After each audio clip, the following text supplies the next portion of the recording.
You were taught to chase goals, to plan, to dream, to obey a vision someone else sold you. But every man who chases a goal becomes predictable, and the predictable man is easily controlled. The powerful don't chase, they manipulate. They bend the game itself to serve their will. Today, I will show you why your obsession with goals is the very chain that keeps you weak. In every age, the powerless cling to their goals like starving peasants clutching crumbs. They believe the illusion of purpose gives them strength, when in truth, it gives them direction. And direction makes them traceable. The cunning do not move toward goals, they move according to opportunity. They drift like smoke, shaping themselves around advantage, not idealism. For the man of power, the future is not a destination. It is a battlefield, and those who walk upon it with plans carved in stone will always be crushed by those who sculpt their path from the weaknesses of others. You were told that setting goals is the path to success.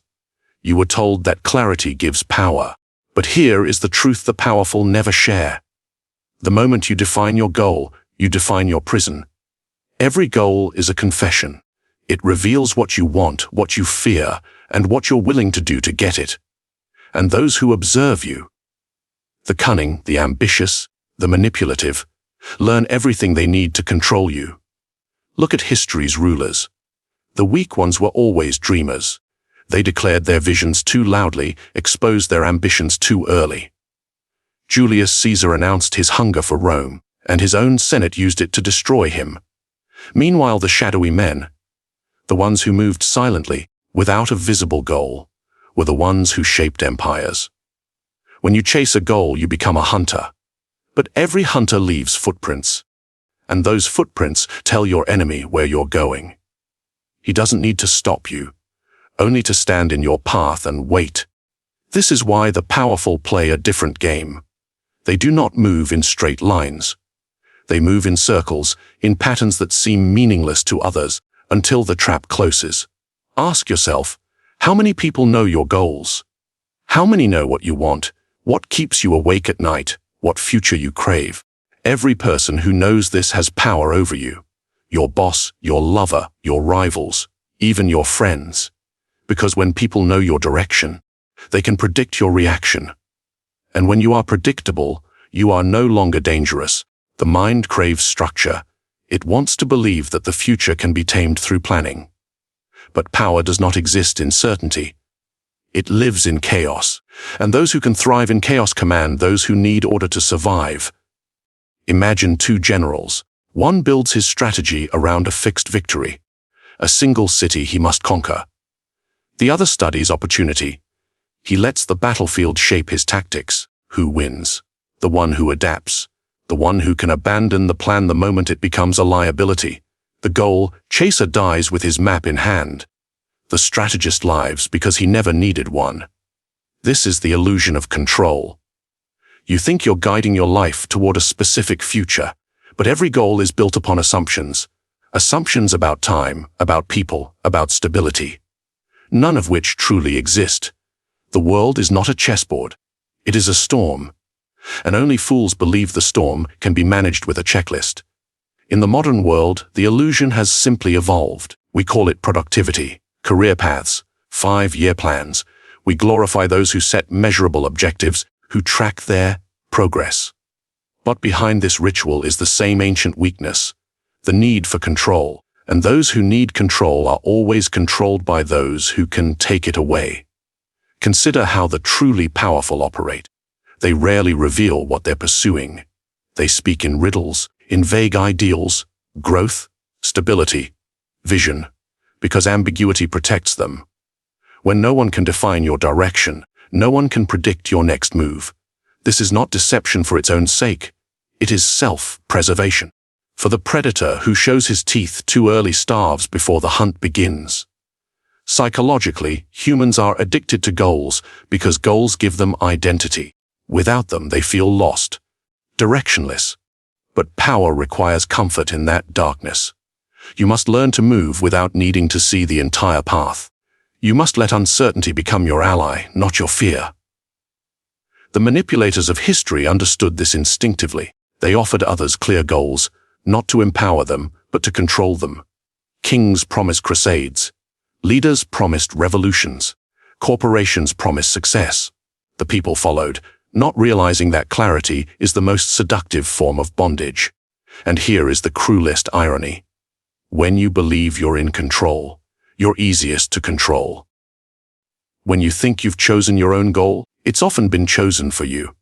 The powerful exploit this by staying fluid, unreadable. They study human nature instead of obeying their own desires. They act not from passion, but from timing. They never reveal the why behind their actions, only the result. So the next time you find yourself declaring a goal, pause. Ask yourself who benefits from my clarity. Who becomes stronger when I expose my intentions? Because every goal you speak aloud becomes a weapon in someone else's hand. And those who listen quietly while you speak, they are the ones who already hold the advantage. In the art of power, control does not come from knowing where you're going. It comes from ensuring no one else does. And now that you see the illusion, the next question becomes darker. If goals make you predictable, how does one move without them, yet still rule the game? The man of ambition is easy to recognize. He speaks of dreams of what will be. He stares at the horizon with hope burning in his eyes. And hope, my friend, is the mark of the soon to be conquered. The man of power, however, moves differently. He bends like the reed in the wind, never breaking, never fixed. He is not driven by what should happen, but by what is happening. He studies the weather of human emotion, the tides of fortune, and sails accordingly. This is the law of adaptation. The weak crave a stable path, the strong create movement from instability. In chaos, they find form. In uncertainty, they find strategy. Look at history's survivors, not its dreamers. When Rome burned, who rose from its ashes? Not the moralists or the idealists, but the ones who adjusted faster than the fire spread. While others wept for what was lost, they quietly built new thrones from the smoke. Every empire that has fallen did so for one reason: rigidity. They built systems so perfect, so certain, that they could not bend when the world shifted. The adaptable always replace the immovable. It is nature's oldest rule. Even the fox knows it. He does not waste his life aspiring to be the lion. He survives by cunning, by silence, by knowing when to hide and when to strike. He wins not through size, but through perception, the ability to read the terrain of power and shift shape before anyone else even realizes the game has changed. Do you, when life turns, when your environment shifts, when people betray you? Do you adapt, or do you cling to your plan, hoping the storm will pass? Because the storm never passes. It just changes direction. The powerful understand this. They do not waste time lamenting betrayal, rejection, or loss. They interpret them as signals, data, new patterns in the game. To adapt is not to surrender, it is to reconfigure your power to match the new terrain. Most people fail because they confuse persistence with strategy. They think power comes from holding on, when in truth, power comes from letting go, precisely when it gives you leverage. They keep swinging at the same wall while the fox slips through a crack and reaches the treasure. Consider Napoleon. He conquered half of Europe not because of raw force, but because of his mind's agility. He restructured armies overnight, adjusted to terrain, weather, and morale. But when he began to believe his own myth, when he sought to conquer Russia with a plan carved in ego, he forgot the art of adaptation, and the ice consumed him. This is what aspiration does. It blinds you to reality. It turns flexibility into pride. And pride is the final enemy of power. Now look closer, not at emperors, but at yourself. How often do you cling to a goal simply because you once declared it? How often do you chase a path that no longer serves your strength, just to avoid appearing inconsistent? That fear of looking uncertain is the greatest weakness of modern man. He would rather fail predictably than succeed unpredictably. But unpredictability is survival. In a world of manipulators, he who adapts faster than others controls them. When they expect anger, you offer calm. When they expect surrender, you vanish. When they think you're gone, you return from another angle, colder, sharper, unreadable. Psychologically, adaptation is not about flexibility of action. It's flexibility of identity. The manipulator wears masks not out of deceit, but of efficiency. He does not cling to a single self. He becomes what the situation requires, the loyal ally, the silent observer, the ruthless wolf. Not out of confusion, but out of strategy. The fox inside you must learn this fluidity, to move through society like a shadow, adjusting your form to the lighting of each room, to speak the language of kings when among kings, and the silence of thieves when among thieves. That is adaptation, not compromise, but control. Because when you can adapt, nothing can truly trap you. Every betrayal becomes redirection, every failure becomes camouflage, and every chaos becomes opportunity. The world rewards those who can change form faster than others can recognize it. This is why the fox survives while the lion dies in the open field. The lion announces his strength. The fox conceals his until the moment it matters. Ask yourself now, are you the lion everyone sees coming, or the fox no one can catch? Do you insist on walking the same path, or can you vanish, reappear, and turn your enemy's certainty into their downfall? Because power does not belong to those who dream of the future. It belongs to those who adapt to the moment and bend the future to it. And yet, adaptation alone is not enough. To rule, one must direct others to move while appearing motionless himself. That is the next secret, the art of strategic manipulation. Power does not belong to the one who works hardest. It belongs to the one who makes others work for him, believing it was their idea all along. This is the essence of strategic manipulation. It is not cruelty. It is not deception for pleasure. It is intelligence refined into influence, the art of bending human will without ever appearing to touch it. You've been told that good intentions guide success, that your honesty, your clarity, your hard work will lead you to power. But look around you. The world is not ruled by the sincere. It's ruled by those who understand sincerity as a weapon. Every manipulator begins with one truth. People do not think logically. They think emotionally and justify it afterward. The master of power learns to speak directly to those emotions, guiding actions without resistance. To rule the mind, you must first rule its desires. Let's take a lesson from the stage of history. Consider Caesar Borgia. While others wasted time convincing armies with loyalty, he bought their loyalty with fear, admiration, and spectacle. He never said, "Follow me." He made men want to follow him, because following him seemed like survival itself. That is manipulation at its purest forms, aligning your will with another's survival instinct. Now, understand this: manipulation is not lying. Lying is a child's trick. Short-term and fragile. Manipulation is orchestration. It is the invisible hand behind every voluntary action. Think about your daily life. When you post online, do you not seek attention? When you speak of goals, do you not crave validation? You reveal your desires constantly, and the one who watches quietly, he is the one in control. That is how the manipulator operates. He observes before he acts. He listens longer than he speaks. He makes silence his weapon, because people fill silence with truth. Once he knows what drives you, he does not push, he redirects. He plants thoughts disguised as your own.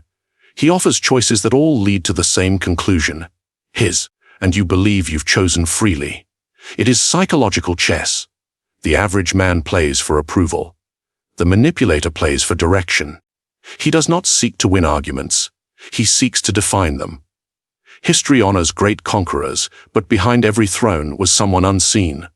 The whisperer, the advisor, the shadow. While kings fought over land, these silent strategists conquered the minds of kings. They were never blamed, never exposed, yet always victorious. And what of modern power? It hasn't changed. Corporations, governments, influencers, all practice strategic manipulation. They sell you not products, but identities. They tell you what kind of person you are if you obey their narrative. You don't buy with money, you buy with belief. And belief is the most profitable currency of all. Ask yourself, when was the last time you acted out of pure choice, free of suggestion? When was the last time you weren't subtly guided by fear, admiration, or belonging. You live in a web of manipulation so delicate you mistake it for freedom. But you can step out of it. Or better, you can learn to weave your own. Because manipulation, when mastered, becomes leadership, not domination direction. The wise manipulator does not crush others' will. He shapes it. He becomes the mirror that reflects what others wish to see, all while pulling them toward his design.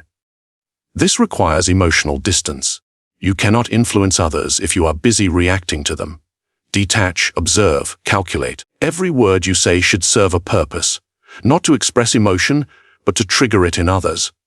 Every gesture, every silence, every pause must be deliberate.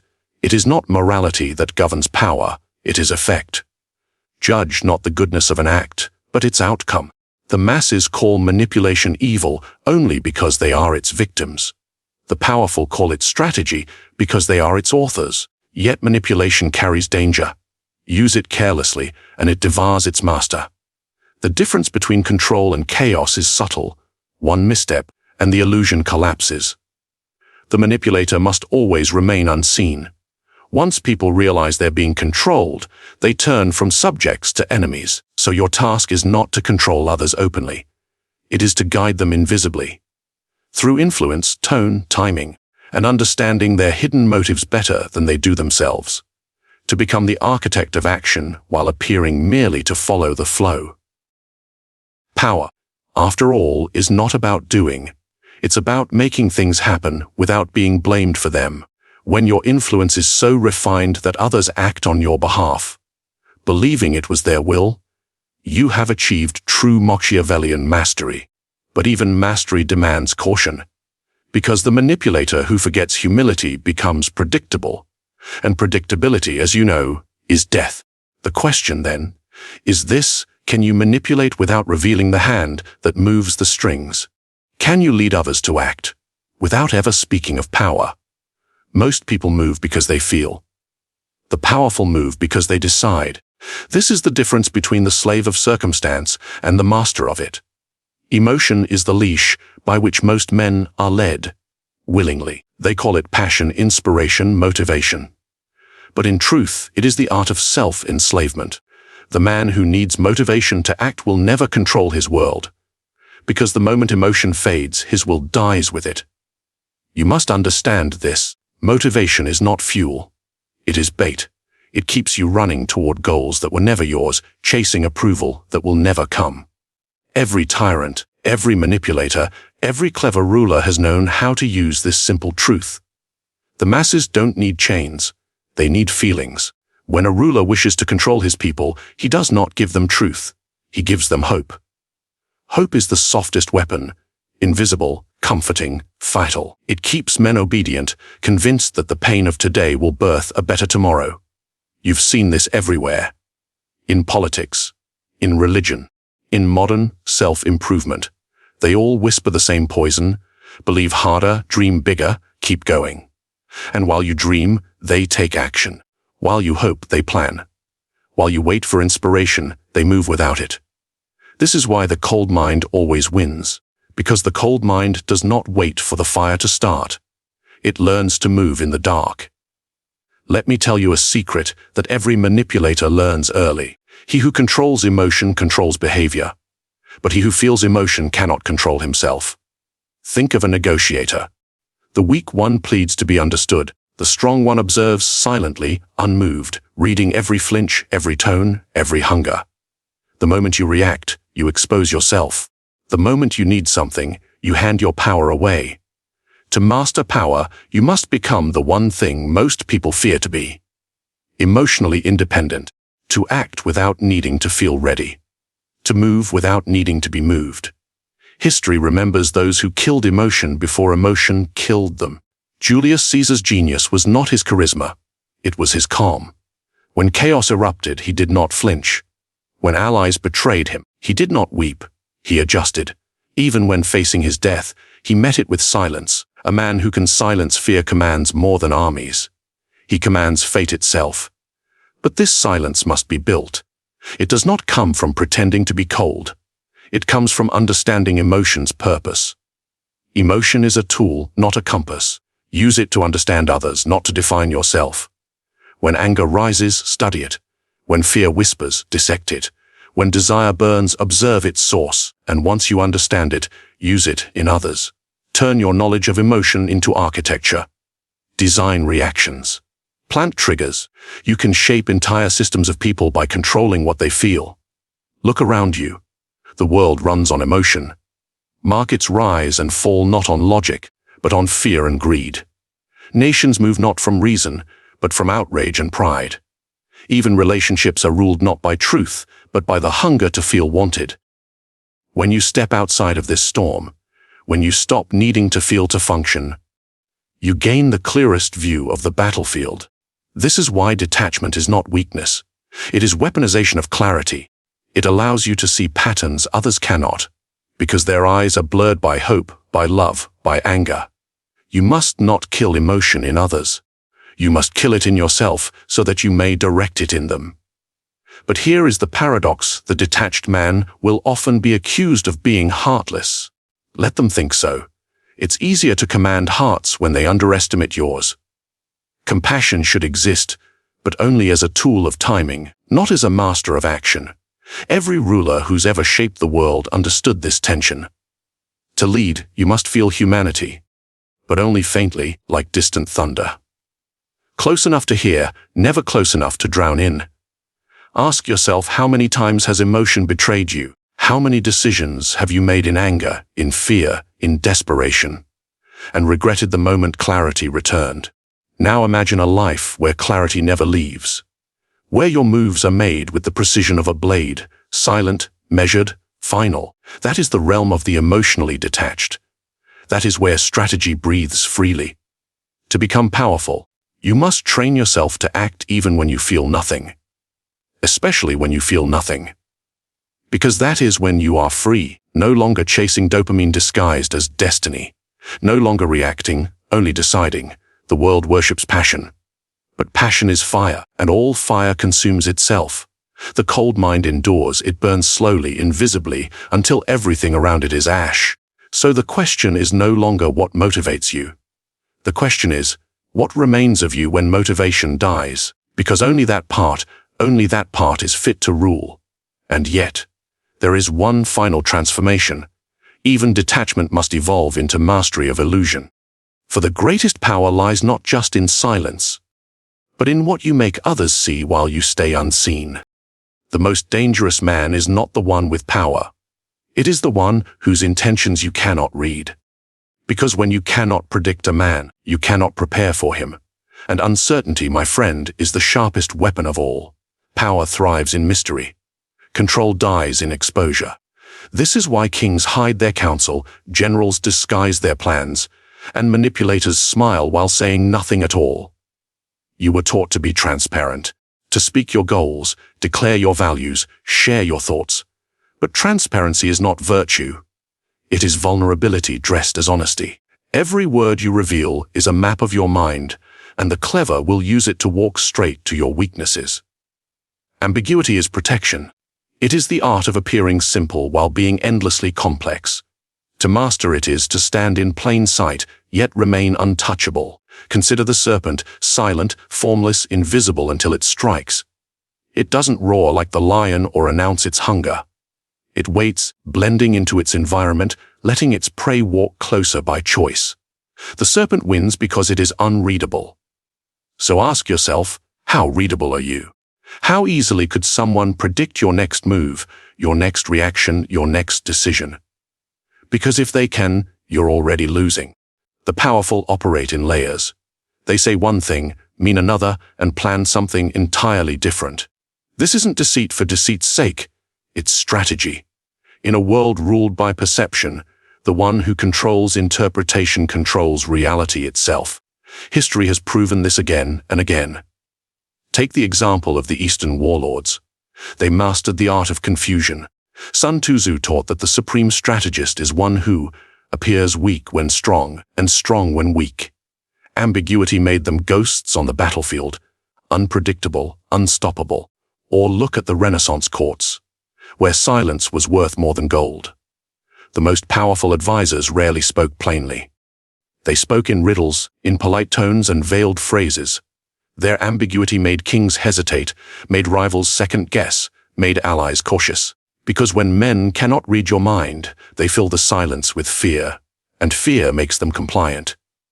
Psychologically, ambiguity exploits the human mind's greatest discomfort: uncertainty. People crave clarity. They need labels, answers, conclusions. When you deny them that, they unravel. They project their own assumptions onto you, and in doing so, they reveal themselves. This is how the manipulator gains dominance, not by force, but by omission. He wins not through the noise of persuasion, but through the quiet of confusion. When others can't define you, they can't defend against you.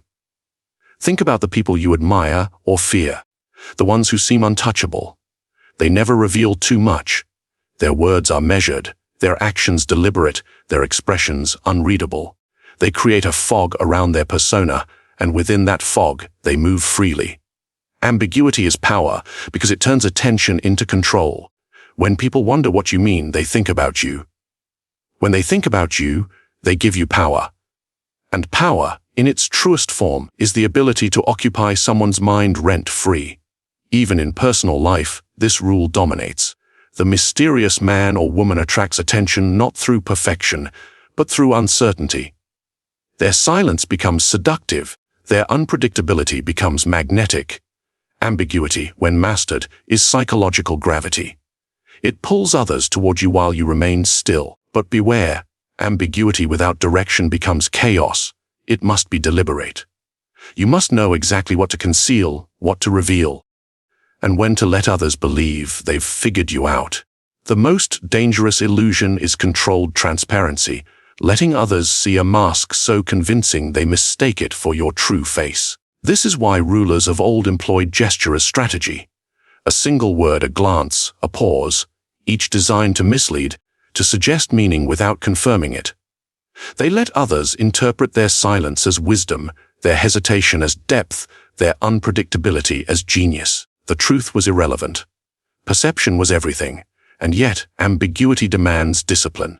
The desire to explain yourself, to be understood, is your greatest weakness. Resist it. Let misunderstanding work in your favor. Let people argue about who you really are, while you watch, smiling from the shadows. Ask yourself, do you want to be understood, or do you want to be obeyed? Because the two are rarely compatible. In a world obsessed with clarity, ambiguity is rebellion. It keeps you unpredictable, ungraspable, alive. And when you can master silence, when you can let others speak for you while you remain undefined, you become untouchable. So, stop explaining, stop broadcasting your direction. Stop giving people the blueprint to your mind. Confuse them, distract them, let them underestimate you. And when the time is right, strike from the fog. Because power does not roar. It whispers in riddles, cloaked in calm, moving through shadows no one can follow. And now that you've learned to hide your direction, the final question emerges. If you conceal your path so well that no one can see it, how do you ensure you still know where it leads? Control is never about force. It's about invisibility.